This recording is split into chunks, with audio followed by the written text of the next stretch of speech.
right, everybody, long before sourdough became a pandemic hobby, it became the life passion of our next guest. So he has taken everything that he's learned from working at specialty bakeries and Michelin-starred restaurants, and he's sharing it all in his first cookbook called Bread, Etc. Well, please welcome back to the show, chef and baking professor, Matthew James Dubé.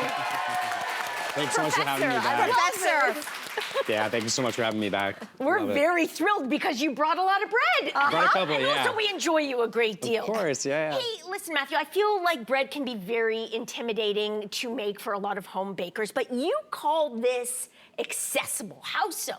So I really tried to break down foundational skills that help you get into other breads. So once you learn a skill like braiding challah, that transfers into shaping this type of bread. And I break down some of the theories why. So if you have a mistake, you can say, well, why did this happen? And then when you reference it, you can correct that in the next bake. Okay, let's go in a little deeper. So what are your top tips for someone who's just getting started in the bread game? Great question. Number one is read the recipe from start to finish. What a concept. I could learn from that, yes. Very good. Number two is a schedule. A lot of these breads are made over a couple days, so write it out on a piece of paper. 10 a.m., mix this, 2 p.m., do this. That'll save you the 2 a.m. baking bread. And then finally, I would measure everything out before you get started. Okay. Mise en place, everything in its place. Okay. I love that. Now, you say yeasted bread is a great place for beginners to start out. Why? Excuse me. I like to start with yeasted bread because it's very accessible to most people. You don't have to manage a sourdough starter. There's no side thing. And you can make great bread in a short period of time. This bread right here takes about 4 hours, and there's also a pita recipe that you can make from start to finish in less than 30 minutes. Okay. Oh, that's fantastic. Okay. 30 minutes, sorry. I have 2 little kids. I gotta be fast. Wow. Okay. Okay, this is looking so good. Why don't we start here with the challah bread? Tell us all about it while we give it a taste. So this challah bread is something that I typically make weekly on Fridays for our Shabbat dinner. Now, I learned how to do this with author and amazing baker Bonnie Stern. Oh, amazing. And I assisted her on some workshops.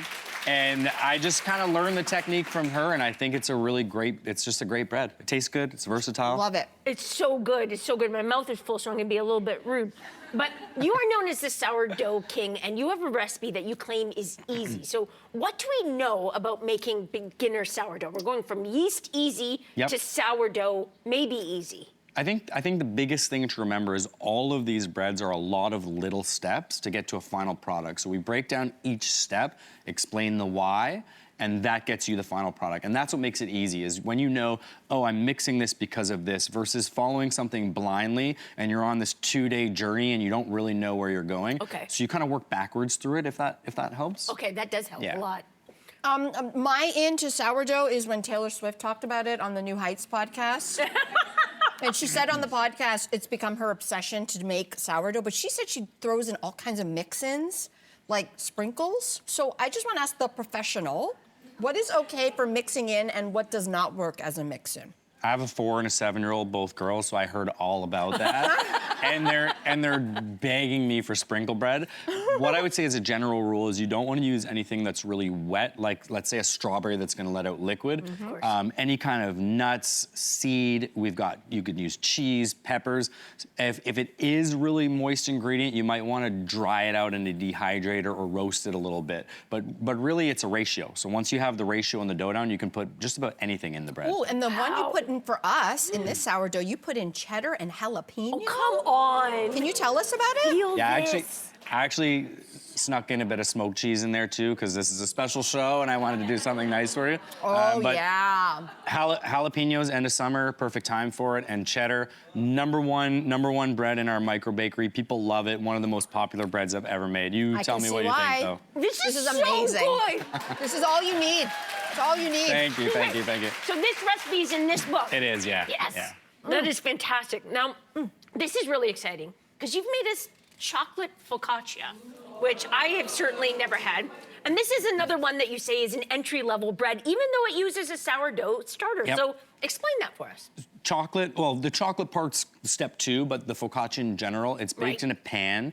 You put the dough in the pan and then you're pressing into the dough with a bit of oil. So even if the dough's not perfect and you don't get the perfect final result, it's still a pan bread. So I think that it's a great place to start because it's so forgiving. Yeah. P.S. I do not smell or taste any chocolate.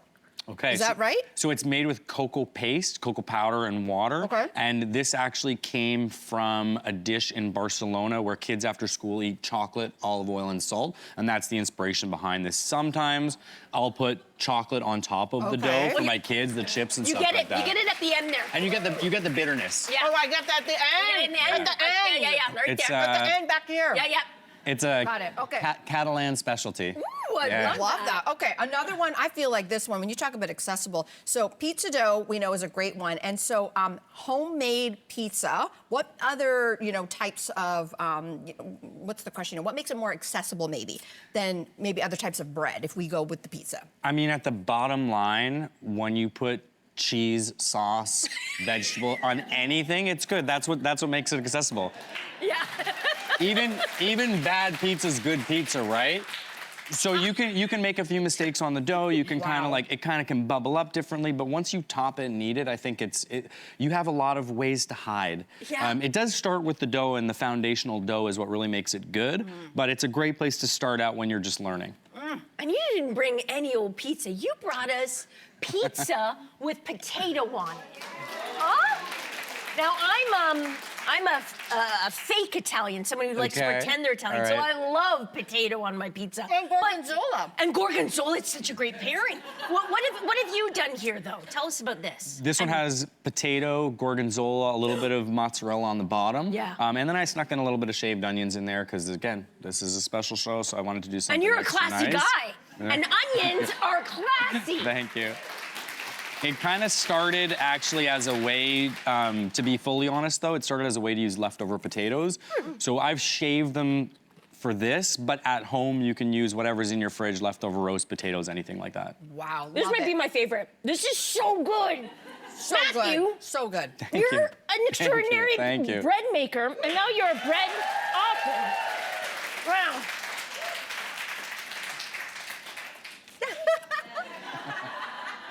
Thank you so much for Thank feeding you. us. Hey guys, guess what? Bread, etc. is available now, and studio audience, you're going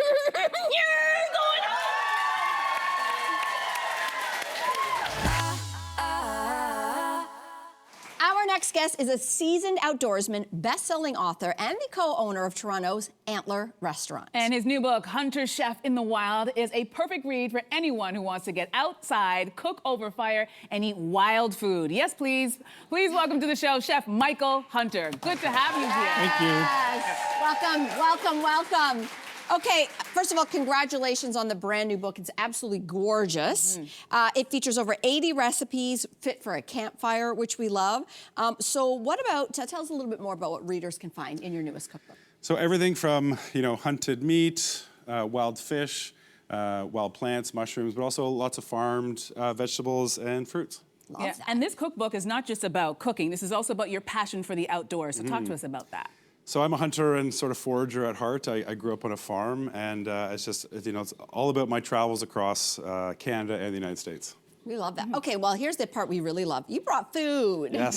So we're gonna start with some dishes from the Okay. cookbook, and we're gonna start with a squash with burrata cheese. Yes. Right? Lovely. Tell us about this dish. So squash is great to roast over a fire. You can actually just put the whole squash on the coals or close to the coals.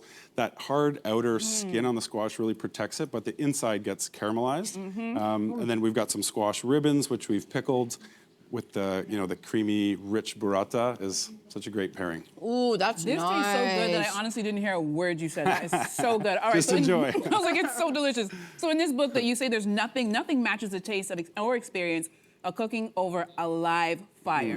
Tell me about that, right? Oh, we People love are that. clapping for that. I think just cooking over the fire really involves all of your senses. You can, hear the fire crackling, you see the flames dancing, you can kind of smell the fat dripping and, sizzling on the coals. And it's just such a whole experience where, when you put something in the oven, you kind of lose all of that. You forget about it. So it's such a special experience, and I think it just makes it taste better. Okay, we love, clearly, that's a hit. But in my mind, when I think of like a chef cooking over a fire, I think, oh, it's so fancy. But does it have to be fancy to be effective? Yeah, not at all. It's super primal. It's like you can just go outside, build a fire, a couple of rocks to hang your, put your grill on. It doesn't have to be expensive. Right. Love that. All right, so next up we have the grilled king salmon with roasted garlic, compound butter, and sautéed sweet peas. Walk us through this while we dive in. So fishing is a huge, passion of mine. I go to BC a lot, and like catching a king salmon is such an incredible experience. They can be huge, 25, 30-pound fish, and it's just such a fight. And they're also one of the fattiest kind of types of salmon. So it's really rich, paired with sweet peas, the radish, the compound butter. It's really quite remarkable. So what's different? Like, okay, king salmon. So what's like special about that versus like, I don't know, regular salmon? Well, there's king salmon, there's coho salmon, there's Kita salmon. There's a bunch of different, salmon species. There's sockeye salmon. Some are really great for, searing and roasting like this. Others are great for smoking. Like sockeye is really great for smoking. But king salmon, it's got a rich fat content that the others don't quite have. Ooh, it's beautiful. Okay, so in this book that you share that you rarely buy your protein from the store and that you catch everything that you eat. Most of it, yeah. To feed your family all year long. Talk to us, how do you do that? I really wanted to instill in my kids that, meat doesn't come from the grocery store. It actually comes from an animal, and it really has to be respected. I have 4 freezers at home, so all my travels, I bring home everything. Wow. We reserve kind of beef steaks for birthdays, and then, during the week is a lot of, this stuff, a lot of the offcuts. A lot of deer steaks and things like that. I love that. That's a great way to stay connected to your food. Meat doesn't come from the grocery store. It comes from an animal. Comes from an animal. Speaking of animals, something I've never tried before is up next. Okay. I don't know if you've tried this, but elk ossobuco. Yes. Okay, tell us about It's a it. first for me too. Yeah, is it first? Yeah, So this dish is wonderful, and classically it's made with beef. But it utilizes the whole animal. So the shank is like, the forearm or the shin of the animal. A lot of times it gets discarded, especially in the hunting community. I wanted to inspire my friends, how to cook with this. So when you stew it, it breaks down, it becomes beautifully tender, and then you can scoop out some of the bone marrow because it's a cross-cut of the shin. Ooh. And I understand that ossobuco is your favorite way to cook shank. So why is that specifically? There's like lots of fat and collagen and sinew, but it really breaks down in the stewing process. And just the texture is so rich. And then paired with, risotto like in the book, it's just a really great it's a classic combination from Italy. Okay. This is amazing. I've never tried elk before, but It's this is a delicious. hit. Awesome. This is beautiful. I want to go back to what you said about hunting because you say it's a deeply meaningful experience. It does connect us with the natural world, which is not the narrative that you often hear when you hear about hunters, at least if you come from urban spaces for sure. So tell us more about how that connects you with nature and why I would argue hunters are some of the most important animal activists we have out there. Yeah, That's my opinion. Yeah. That's my opinion. For me, I can't speak for everybody. It can be a really spiritual process. You really have to respect the fact that you are taking an animal's life at the end of the day, and a lot of care and thought has to go into that. What a lot of people don't know is, legally we're required to eat the meat. So like, just trophy hunting, isn't even legal. So it's really fun to, educate people a little bit about hunting in the community, and that, we really do care a lot about the animals, and all of our hunting licenses and fees, that all goes into conservation, and hunters are really passionate about, conserving the environment. That's fantastic. And I understand, Chef, this book is not just about cooking meat. You also have some desserts in there, and you brought us something very delicious, a cherry crumble. I love a crumble, but I've never had a cherry crumble. Okay, so this one's really fun. It can be cooked in a Dutch oven, so it'd be in this pan with a cast iron lid. You can actually just put it right into the fire, put coals on top to kind of caramelize the top. And like cooking with cherries, you caramelize those natural sugars. I know. Special. This is a problem. my. I couldn't have this in my house. I would eat the whole thing. I would get up at 2 o'clock in the morning and polish this off. This is so good. All right, and I understand that you've also baked pies, cookies, and banana bread in your smoker. Yes. What inspired you to try those things? I don't want to cook inside in the summer. It's just so hot, turning on the oven, it heats up the whole house. So I really wanted to, sort of play around and experiment with new recipes and ideas. I cook a lot over the fire, in the barbecue. My smoker, I just sort of treat it like an oven and, play around with new recipes. Nice. Oh my gosh, this has been a wonderful can't put adventure. this down. Thank you so much for this. Thank you. Amazing. Truly, truly, truly. Okay, we want to tell you again, Hunter Chef in the Wild is the new cookbook. It is available now. Make sure you check it out. And audience, you are so in luck. You're going home with your book today!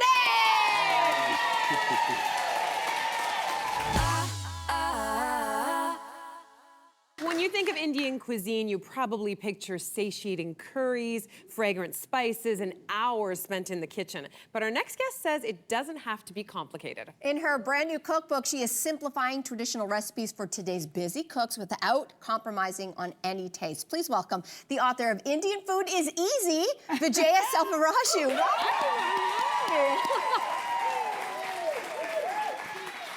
Hi, everyone. Vijaya, congratulations on your first book. That's huge. Oh, thank you so much. It's a thrill to be here with you all today. Right on. So how is it making a cookbook?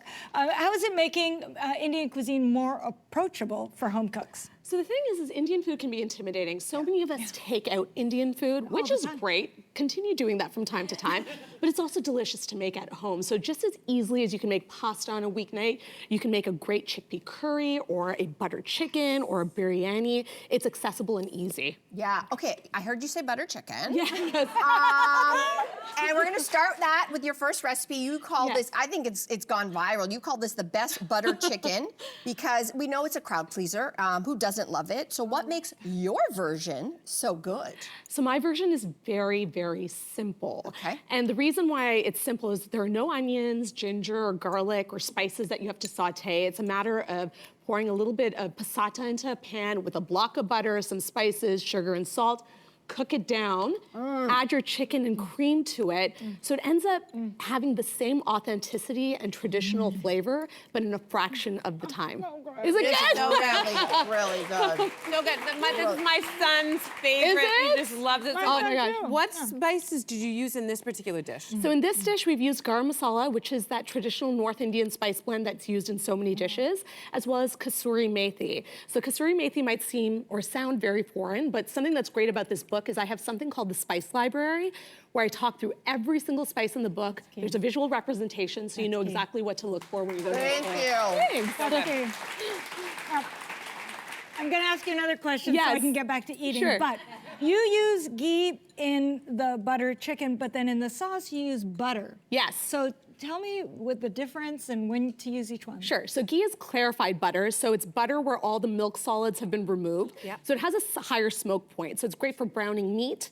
But then when you want that lusciousness, a block of butter goes a long way. So that's why you have a bit of both in this curry. It's not for the faint of heart, but I will say it is really tasty. Oh my God. Mine is almost gone. It is, actually sure. almost is gone. Okay, so you say a great accompaniment for butter chicken is something that you call pea pilau. Yes, Am I saying it that's correctly? right. Pea pilau, Yes. and you say it's a 3-ingredient side dish. Tell us about it. The 3 ingredients are basmati rice, cumin seeds that are toasted in a little bit of oil so they have a nice pop and crunch, as well as green peas, frozen green peas that you get at the grocery store. Nice and easy. And if you are a novice at rice, I talk you through the steps to making great rice in this book. Love it. You'll be a pro in no time. Delicious. So good. You can't have butter chicken without naan. Yes. So how can we make that at home? So naan is a leavened flatbread, super easy to make. It has flour, sugar, a little bit of salt, yeast, and then my secret ingredient is a little bit of yogurt, which adds a bit of tang and then helps the naan rise. It's chewy, it's delicious, and you got to slather it with a ton of butter to make it extra good. Okay, so you're known for making amazing flavor mashups. So next you're putting an Indian twist on a classic Italian dish, and this is called a paneer, and it's tikka, not tikka. I think most people say tikka, Right. but it's paneer tikka pizza. Yes. Do tell. So this was born from when I was a kid and I would go to India and I'd need a break from Indian food, but couldn't really get a break from Indian food because everything was infused with Indian flavors. So this paneer tikka pizza features Indian cheese that's marinated and then topped on the pizza. The sauce, the marinara, if you will, has a bit of garam masala in there as well as kasuri methi. Tons of cheese on top, some onions, green peppers. This is great for like any night of the week, or if you're having a game night, or So you're good. watching This is something on TV. Bananas. It's exactly as you described it. Yeah. Okay. Time, a lot of people think it takes so much time to cook any kind of Indian cuisine, but you say in your next dish it takes 20 minutes tops? Yes. So it is a coconut fish korma. Yes. Tell us about it. So with the colder months upon us, it's so nice to tuck into something that's warm and comforting. This is one of my mom's dishes that I learned growing up, and it features firm-fleshed white fish in a coconut broth infused with Thai green chilies, ginger, onions, garlic, and a little bit of cashew paste to thicken things up, as well as whole spices like cinnamon and bay leaf, which are nice and warming. So this is just great on its own or served over some plain rice. And you know, it's like a hug in a plate. Yeah. So truly, oh, my Thank you. mouth is so happy right now. Okay, so that means just by process of elimination, we are ending on a dessert. This is a twist on a classic Indian drink. Tell us about the mango lassi cake and how you made it. Yes, so this is, I feel like, the prettiest dessert in the book, the mango lassi cake, perfect for any celebration. It features a cake that's flavored with cardamom, which is beautiful and floral. We have a whipped cream that has a little bit of mango pulp in it, as well as cardamom and saffron. Oh, it's so lovely. This is so good. Layered with fresh mango, buttery pistachios, so you have all the textures going, the flavors. It's very celebratory. But hey, if you want to just sit on the couch and eat a slice, I'm not gonna stop you from doing that either. This is beautiful. You like it? Yeah. Really good. Okay, so to make mango syrup and mango cream, you use tinned, is it Kesar? Kesar? Or Alfonso mango pulp? Yes. So what exactly are those ingredients? Where do we find those? Okay, so you can buy this in the international aisle of your grocery store or at Indian grocery stores or Asian grocery stores. Comes in a tin. Mangoes picked at the height of their ripeness, pureed, so you don't have to go through all the trouble of doing that yourself. It's a perfect hack. Oh my gosh, Vijaya, thank you so much for coming on and You're so sharing these welcome. amazing recipes. Thank you. with us. So good.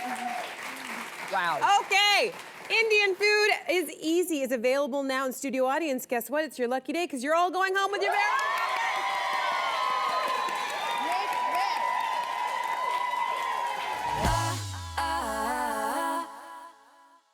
Jess is a TV personality, a best-selling cookbook author, a father of 3, brand new grandfather. And one of the most charming chefs we have ever had on this show. His latest book, My First Recipe Book, is sure to inspire budding chefs everywhere, and he's here to tell us all about it. Please welcome back to the show, the one and only Ricardo. Hi there. Thank you so much. Thank you. Welcome back. Hi. Welcome back. Thank you. Listen, I can't believe you've had so many cookbooks, but is it true that this is your first English one written just for kids. young people? Yes. So why did you want to reach out to the kids and teens? It's tough because you know everything you'll write or organize will influence someone for the rest of his life because it's the first cookbook you have. So you want to make sure that you were talking about that earlier, the self-esteem, the confidence. I want to boost these little boys and girls that are just starting to emerge, and sometimes you need this little kick, the eyes of your parents, bright and shining, looking at what you did and say, you did that? Yes, I did that. Love that. Actually, you know what? Something new we've started in our household is I get my son Jaya, who's 12, to pull out a cookbook and pick out a recipe, and we'll try to do one once a week, which is a really great You're exercise. very bold. I know, right? It's good. So talk about, this is a great idea for the kids directly. So how did you make this book really fun for kids to explore? Well, first I said we have to listen to them. It's like we were building schools, nobody talks to them. We're doing things, I says, it's a book for them. So I've invited in my test kitchen hundreds of kids in batches with their parents. We're talking, looking to realize, and then we did a survey across the country. First meal that they prefer, breakfast. Okay. Fantastic. It tells they want their family together. It's nice to be with your friends. Then I looked on social media. Yeah. What is popular? Where are we going with this? So taking all of this together, we realized, okay, they don't want me to reinvent the world. They need security in the plate too, but they want simple stuff, things they can do without the parents. That's great. I mean, yes, if they're 3 or 4, they love to be sitting on the counter and having fun with us, but eventually, Dad, They want to do it on their own. I can do it. Yeah, Can, that's can right. we Move aside. Can we start with what I think is a brilliant idea to start breakfast with? A breakfast banana split. Wow. Let's start there. When I was talking about they want food around the table, quite often kids, This is why they love the food of their grandparents or the sauce dad is making every Sunday. I don't know, any memory like this. So I said, let's create a nice breakfast that has a look. So on the bottom, you have a granola. I'm teaching the kids how to make your own granola because all of this is about money also. People have issues right now. Say, hey, it's a nice place to say, hey, eat local. Try to encourage local. And then if you cook it yourself, you'll know what's in your recipe and it's gonna be cheaper. You'll be able to make a budget. Maybe you'll cook with someone that is 13, 14, 16 in your household and you have to transfer this knowledge of money. So banana on your granola, 3 little scoops of a very thick, good Greek yogurt. Yes. Flavor you want. And then you add your toppings, any fruit, seasonal fruit you want, and you can grate it a bit of dark chocolate on top. Okay. So, I mean, on the brunch it looks good. It looks good. Delicious. Yeah. Okay, so I imagine you can switch up the tops and add in whatever they prefer, but can you tell, just simply, how do you make the granola? Like, I don't know how to make I mean, it's you know, like granola, it's quite often like different cereals, like oats that you'll mix with a bit of something sugary. It could be maple syrup. Okay. And you can have some nuts. And then, you know, if someone has issue with nuts, you can remove them, change it. Okay. And you will grill it in the oven. And it's going to come very crunchy. It's pretty expensive granola. Yes, it is. I mean, to buy, people make a make it. business out of this. You can create your own according to the taste of the family. Love it. When my daughters were younger, they had 3 containers. They were making their own. I love it. According to their taste. We love that. Great. Okay. Next up, you have burger tacos. This sounds really fun. Tell us about them. Okay, the famous burger that everyone loves with the golden arches. This is it, but your version easier to do than a burger. Okay. So what do? You take your pita, or in this case, your tortilla. You just flatten the steak on it. It could be chicken, it could be veal. Now it's beef. You will just flip it either on the barbecue, in a pan, grill it. Yep. You flip it upside down like as it is right now. Add a slice of cheese, your lettuce, and the special sauce. Finally, you get to have the recipe. Oh my No God. more secrets. Oh my God. You can yes. make a big batch, but you know what? And then again, creativity says, hey, you like this? What if we take ground chicken and then we add some sriracha and we turn it into something a bit more Thai or Asian? You can create what you want. This is securing. This is what we know we love. And this is way cheaper and easier to make than burgers. All the buns and everything. And this, fast, you just fast, put easy. This, fast and easy. You know what? You were talking about social media, and I know all over at least my feed, and maybe it's geared towards kids now, but bubble tea is a big, big, big deal. It's been around forever in Asian cultures, of course. You have a really fun recipe for your own bubble tea. When you're downtown, a large city like Toronto, Montreal, Vancouver, it's pretty easy. But bubble tea is fantastic. Kids seize it. They want to make it. Again, expensive. So I said, let's make it. What is it? This one is a part of tea, a part of milk, strawberries that you crush for texture. A bubble tea, it's all about textures. Oh, I love the look of your face. So it's textures. So you have like tapioca, little beads there. So you can good. buy grocery store now, like in the Asian, department. But I added some honeydew melon on top that floats. And quite often, there's a lot of things you don't know exactly what they put in, how it's made in your bubble tea. But now you can make it on your own and change the flavors. This ain't lasting very long. let me No, tell you. no. Now, if you, I don't care how old you are. But drinks are kids love drinks, so all types of What if fruit. they don't like green tea? Green tea can be a flavor for kids that they're like, "Meh." What would you replace it with? Well, it's called bubble tea. So if you don't want tea, you can make it the same thing with just milk if you want. Or you can make something that chamomile or any like herbal tea. If you want something that is, because tea and coffee, I mean, if you're very young, if you have too much, you're gonna be shaken. Yeah. So you could do an herbal, infusion. Yes. And chamomile would be, So good. great in there. Okay, so we only have about a minute left, but we want to end with, you have a chapter that is everyone's favorite course, I feel like, even if you're an adult, which is the dessert. So tell us about these chocolate chip cookies. Yeah, so a chocolate chip cookie is always fantastic to have the good recipe, but I said, how can I add some fruit on top? How can I change it, make it fun? I said, even like parents were telling me sometimes they're stressed by making the birthday cake. I says, what if it's a cookie birthday party where you make the cookies, you add your chocolate dip, it could be something store-bought or you just melt chocolate, and then you have fruit to your taste. So it's a cookie bar. Sometimes when they're still hot, the chocolate sauce will melt, add a scoop of ice cream. Why go to the restaurant when you have this at home? It's fantastic. And if there's any leftover cookies, put some ice cream in the middle. Oh my God. Best ice cream sandwich ever. And even with fruit inside, in your sandwich, ice cream sandwich. The ice cream sandwich is not even in book. You made it there. It would show you you can do whatever you want. Put on whatever you want. You know what, Ricardo? This is why we keep inviting you back. You're so good. But it's important. It boosts. Behind this, we have to remember, it's the perfect period when you're a young, future adult to boost the self-esteem, the ego, to tell, maybe it's stuff in English or in history and math, but look how good you were doing this bubble tea. Yes. You're good in many things. We, the adults, will show you that the future is ahead and you have all these possibilities in front, and it starts a recipe Right at a here time. at home. It's true. Ricardo, thank you again Thanks for being a here. lot. This was so fun. Thanks a lot. My first recipe book is available now.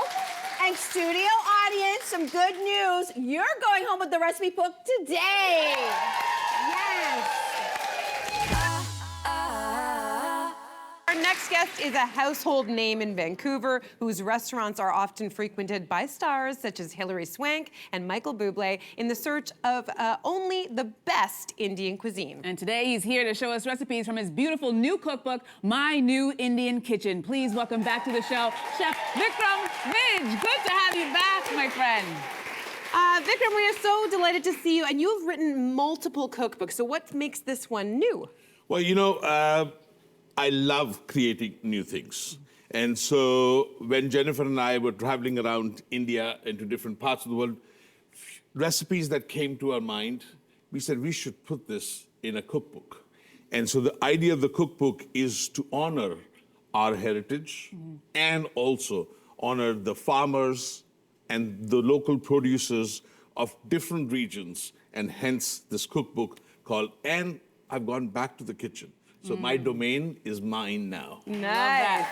And talk to us about how you blended your Indian heritage with your life in Vancouver. Well, you know, these dishes are created with the fact that everybody, wherever that you are, can create these dishes. So whether you're in Saskatchewan or whether you're in Prince Edward Island, you're able to go to your local farmers and get vegetables from your local farmers. It's like an Indian village, you know, somebody grows beets, the other one grows vegetables, and you put them together. So these dishes are not just for the restaurant style. This is for everyone that can cook at home.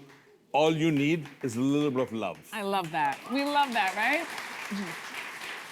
So, okay, let's start first with the appetizer. What's a beetroot salad? So a classic example of this is beets with onions, cilantro, lemon juice, nuts, pomegranate seeds. And the idea of this is that you taste it. Beets are so healthy for you. You know, you can use tomatoes, whatever you want, and then combine different flavors and spices together.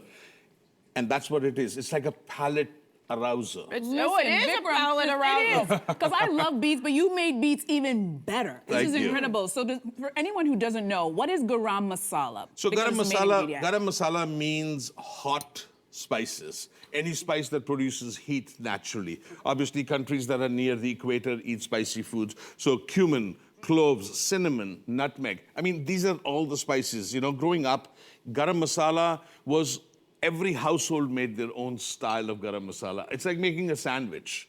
It's simple, it's delicious, and it's healthy. It's so good. Okay, we're gonna move on to something else that I imagine has a bit of kick. It's the gunpowder prawns. Why did you make this with the prawns? Sounds amazing. Right? Well, British Columbia has, and we in Canada should be really proud of our fishermen and our farmers because, you know, we have such sustainable seafood that is available to us. So you can do it with halibut or crabs. British Columbia has this beautiful BC Spot Prawn Festival that takes place, which is sustainable live prawns that come. I want a prawn hat. And it's beautiful, and they come on, and then I thought, why not use those prawns with a little bit of that heritage of using gunpowder? Now, hold on a second. I was like, you have to break that down for us, Vikram. What is gunpowder seasoning? So please do not think it's spicy. It's more of the fact that it's got lentils, red chili, black pepper, a little bit of cinnamon, toasted, and then ground up, and then it's added like a little sprinkle on top of the And it spices blows like our taste buds away. and what it does is, when it's put in front of you, your nostrils, your flavors are like, I can feel it. Yes. And that's what it is. Okay, so let's move on to the main dish, which is this beautiful chicken korma. And you say that this is one of the most popular dishes in India next to butter chicken curry. But you actually say that butter chicken is, hot take, overrated. I know, like this is shocking, but tell us more. I really feel that butter chicken is like so simple that it has lost its soul. Oh. In a sense of butter chicken is tasty, nothing wrong with it, right? But chicken korma is unbelievably complex and unique. It is a little bit like this chicken korma is like love. Slightly messy. Yes. And if it's not messy, you're not doing it right. I love that. I personally feel that this chicken korma is the dish that we had created at the restaurant that got me the Chef of the Year award. This is It is delicious. so It really good. is so good. It is. So good. Okay, Yeah. we want to get to this digestive that's in the mix, which is a drink. So tell us why you included this and what's in it. So this is jal jeera. Jal means water and jeera is cumin seeds. You know, when I used to come back from playing all day in India, it was very hot and you're sweaty and you know playing cricket or football or whatever. You would come back and you would be like sweating. So natural electrolytes were needed at the time, right? So my mom would make this cumin seeds, black salt, little flavors in it, little sugar, and keep it in the fridge. And I would come back and I would drink it. And I wanted to honor in this book this element of, it's actually a very simple, but a very delicious and a healthy drink. You don't need to drink anything else. If you just keep this in your cupboard, In the fridge all the time. in the fridge all the time, you will absolutely love it. Now, Vikram, Fascinating. should I sip it or should I just throw it back? Sip it. It's like a lemonade style, like a homemade lemonade, you know, and that's what it is. It's got a lot of textures to That that. does Correct. feel good. Okay, well, last but not least, we have our dessert, which is the chai kulfi. Before we dive in, you say you have a linguistics lesson for us. You say we should never say, which we hear all the time, chai tea latte. Talk about why. We're done. Chai tea latte is like saying latte, latte, latte. Oh, we did not know that. Wrong. Chai means tea with milk and spices. Yes. How are we just learning that today? Period. Period. Okay, so now that we know the story behind the linguistics behind that, we hear there's a story behind why you chose to create a chai kulfi specifically, and tell us about it while we dig in. Well, you know, when Vidges was open and people would wait outside, gosh, it was this is cold outside, so I would bring them a little cup of chai in these clay cups. And people would wait and they felt really comfortable and beautiful.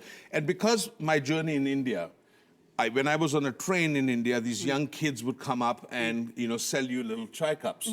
And you would drink it, and I would throw it on the street, and they would pick it up and eat it. So that is an honor to those young kids of India made in India with chai. It's so that. That was good. delicious. Incredible. Chef Vikram, thank you so much Everything for was joining so us, good. sharing your food and culture with us. Enjoy our cookbook. Yeah. Okay, studio audience, Speaking listen of. up. You're going to be going home with your very own copy of my new Indian kitchen.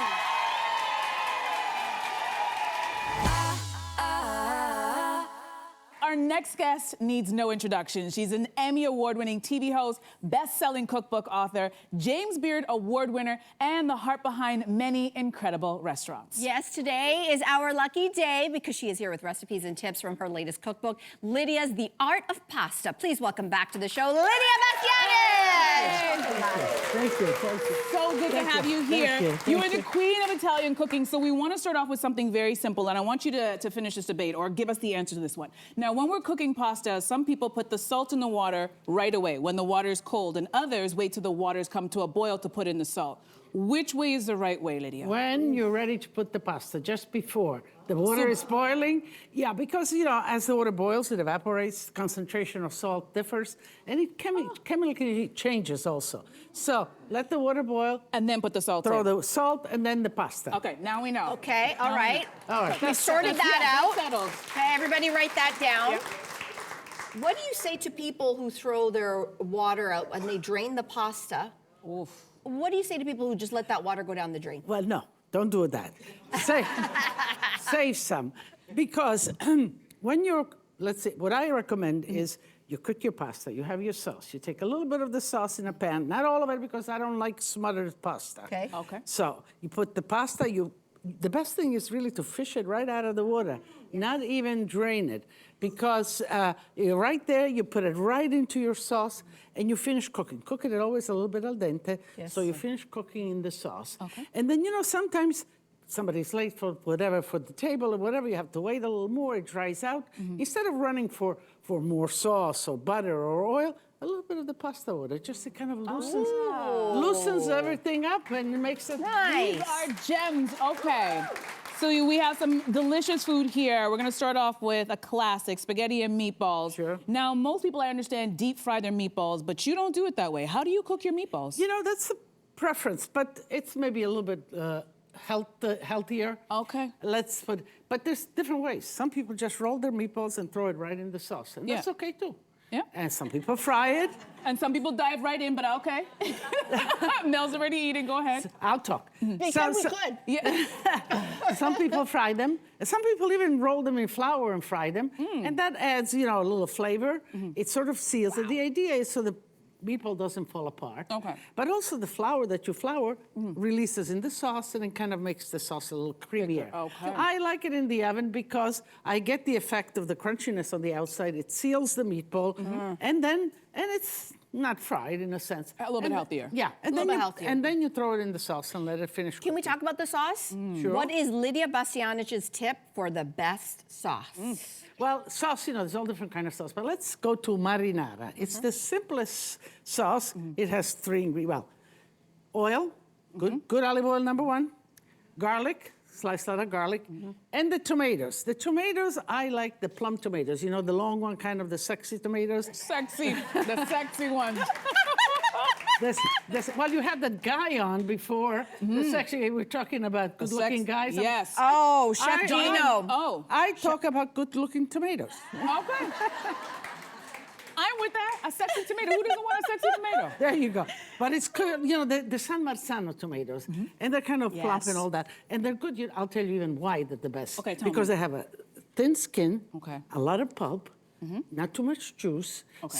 So it disintegrates in your sauce. Not too much juice. You don't have to cook it too long. Yeah. And very little seeds. Seeds have tannin and make it bitter. Yeah. So you take those plum tomatoes. I crush them by hands nice. So garlic, oil, those tomatoes in there. Yeah. So a little salt. I put a little peperoncino. Okay. And I like to put in a whole kind of sprig of basil. You throw that in. Fresh. Because, you know, when you throw basil in the sauce, it changes color. So throw the whole thing, let aroma out, and then when you're finished, the whole thing of marinara should take, once the sauce boils, no more than 20 minutes. It's the easiest, the fastest. That's okay. Yeah, and you pull that branch, out. the branch out, and then you're ready to dress whatever and add some fresh basil. Done. So that is the classic. The next one that you've made for us is a chestnut pappardelle with wild mushrooms. Ooh. Can you tell us about this? Well, that's a fall dish, certainly. The mushrooms are in,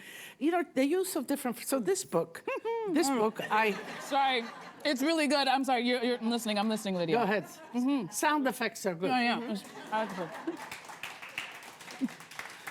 So it's the fall, and the mushrooms are fine. But the different flavors, flours that we use in pasta, in this book, I give you all those options. I give you fresh pasta, and I give you dry pasta, and I give you different sauces to use with the pasta, the shapes and all of that. Okay. So this is a fresh pasta.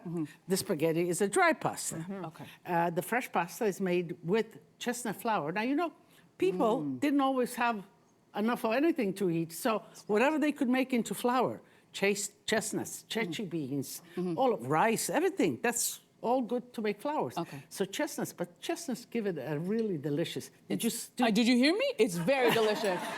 She's not lying, it's so good. A little sweet. Huh? Yeah, a It's little sweetness to it. It tastes So so good. good. Yeah, and it's light, Yeah, it's beautiful. All right, so our final dish, you brought a cavatappi mixed with herb, pesto, and broccoli. Did I say that properly? Cavatappi. Brava. Okay, good. Brava. Good job. Cavatappi.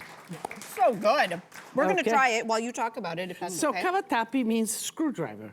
And the pasta really, I'm used to handling with my hands. No, you can do whatever you want here. So this is the screwdriver, and it has a nice name. There's more than 300 different shapes of dry pasta. I did not know that. All kinds. But it's important because the shape and the thing absorbs the sauce. So this is a simple sauce made out of spinach, a pesto, put it in the food processor, raw. A little bit of garlic, oil, a little bit of pine nuts. If you don't have pine nuts, walnuts are fine. Almonds are fine. And you render it into this pesto. You cook the pasta separately in this, and what you do is that you throw the broccoli's or any vegetable you do while the pasta is cooking, right in that water. You don't have to put a separate or cook or whatever. So you let the vegetable cook with the pasta, it flavors the pasta, and then you just take it out and you dress it with the pesto. Pesto should not be cooked. No. No. No, because you want the freshness. The freshness.